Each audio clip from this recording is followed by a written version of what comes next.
நான் ஏற்கனவே லாங் வீடியோல வந்து போஸ்ட் பண்ணியிருந்தேன். நான் வெயிட் லாஸ் ஜர்னி ஸ்டார்ட் பண்ணிட்டேன் அப்படின்னு.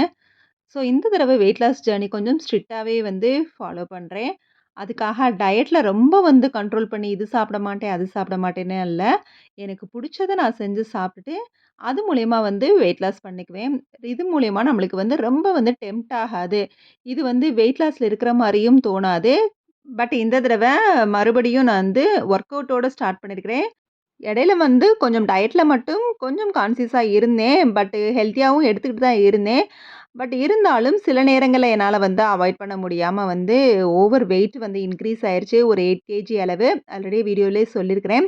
திரும்ப எப்படி வந்து வெயிட் லாஸ் ஸ்ட்ரிக்ட்டா பண்ணணும் அப்படிங்கிறது தோணுச்சு அப்படிங்கிறத கீழ குடுத்துருக்க லாங் வீடியோல ஷேர் பண்ணியிருக்கிறேன். இன்னைக்கு night dinner weight loss diet முட்டைக்கோத்து சப்பாத்தியோட கொஞ்சமா பன்னீர் ஃப்ரை பண்ணி போட்டு ஈவினிங் 7:00 சின்ன கப் அளவு எடுத்துக்கிட்டேன். டயட் டிஃபரண்ட் ஹெல்த்தியா எடுத்தாலே டெம்ப்ட் ஆகாது.